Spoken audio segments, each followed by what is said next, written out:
I didn't see you there. Thanks for dropping by. You weren't able to come to back to school night last night. The link didn't work? You had some other problem? You were busy? You had a lot going on? Don't worry about it. Follow along and I'll catch you up to speed right now. Let's go over some questions that some of the parents asked at last night's back to school night. Yeah, I'm not going to edit that. Here's a question you might be wondering. Who is the teacher?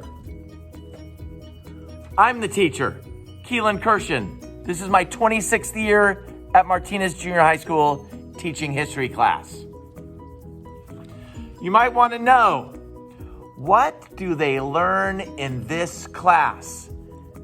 It's a 1-year course on ancient world civilizations. At the beginning of the year, we study the topic of anthropology, human development. And then we study ancient Mesopotamia, ancient India, China, Israel, Greece, Rome, Egypt, ancient civilizations. And then in 7th grade, if this is your first child going through the junior high in 7th grade, then they're going to take a history course on the Middle Ages. I mean, the teacher won't be as engaging, but they'll still learn more history. Next question you may have or not have is there a textbook in this class? Yes, there is, in fact, a textbook in this class. There's an online book that every student has access to, and there's also a paper book that students checked out in the library. Did they have to check it out? No.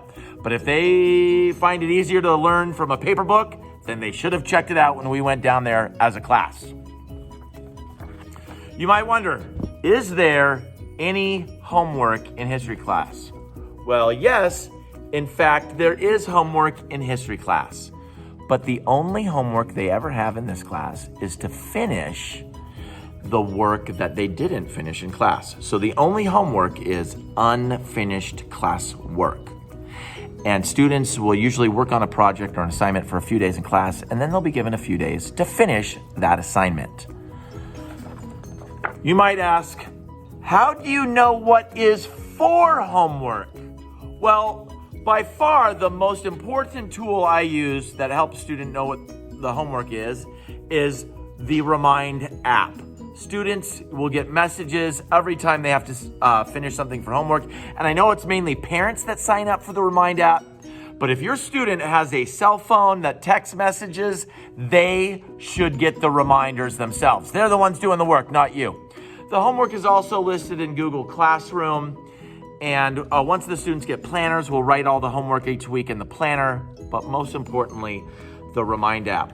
What if your student's doing their homework and they need some help? What if someone needs help? The best, most effective time and place to get help is from the teacher directly after school. Build that into your day.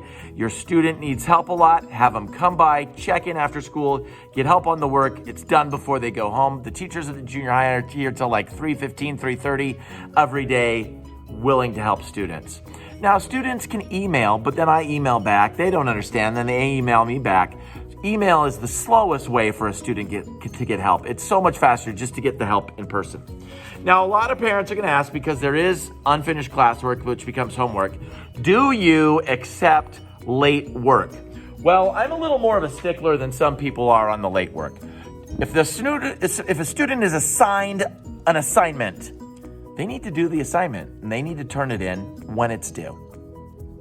They're given 2 late passes each quarter that allows them to turn things in a little bit late for full credit. Now, if a student has an IEP or a 504, that's a totally different ballgame. They get extended time, possibly. But for the general ed students, they need to get in the habit of doing their work. And I know you hear things, as I mentioned at back to school night, like, oh, just have your student turn in whatever they did so I can see it. No, I want the assignment finished, completed, and then turned in. Not a partial assignment. I didn't assign them part of an assignment. I assigned them an assignment. Do the assignment, work on it hard in class, hustle. You won't have much homework, and then finish up what you need to. Some parents might ask, are there any quizzes or tests in the class?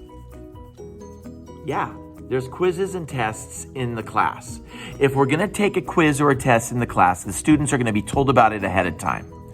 It's gonna be based off of material we're learning in class. They're gonna have a study guide for them to help them, or an online tool to help study, like a Quizlet or Quizzes or Kahoot, something like that. They're gonna be given a few days to study, and then they're gonna take a test or a quiz. They have to study to do well on those. So you might be thinking, well, if there's tests and quizzes, can you please tell us, what about the test or quiz retake for history? There is no test or quiz retake for history. We're gonna practice it in class. They're gonna have a study guide, and if they were too busy building their new Minecraft village and they didn't study, they're not gonna do great. So once they take the test, if they didn't do well, what we do, we gotta move forward. We're gonna say, okay, how can we do better next time? How can you prepare better next time for the quiz or test? But we're not gonna look back and be like, okay, now you care because you didn't do well, so now we're gonna study for it? Now we're gonna retake the same test or quiz we already did? No, it's not gonna work like that here. But let's plan better for the next test or quiz and improve. Let's grow. Okay, so some parents might be thinking, okay, there's homework, but you got to turn it in on time, and you don't get to take your tests and quizzes over and over and over again. You can do it once and do it well. So at least at the end of the quarter, tell us about the extra credit. Is there any extra credit? Well, class and parents, there's never extra credit when you really need the extra credit. You don't come to the teacher a week before the end of the quarter and be like, oh, I got to get a C. What can I do? There's no extra credit for students that didn't do the actual credit. If you do the actual work and turn it in, you're not gonna need extra credit. It's not gonna be a thing you need.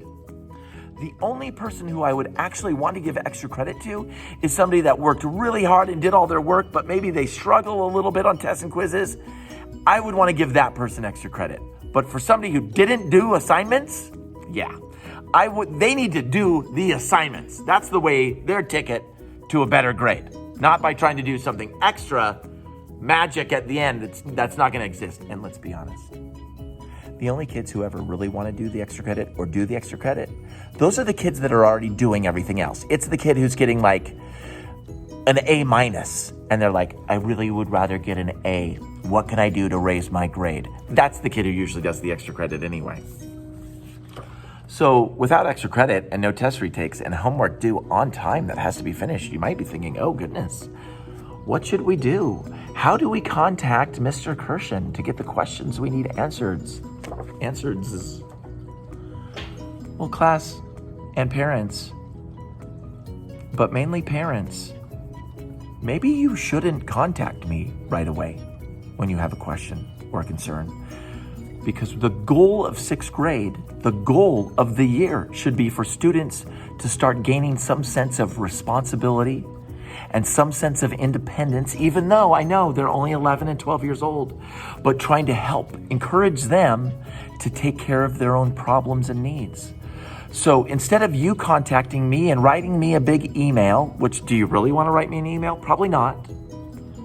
And then I have to respond to your email, and then you respond to my response, and we email back and forth.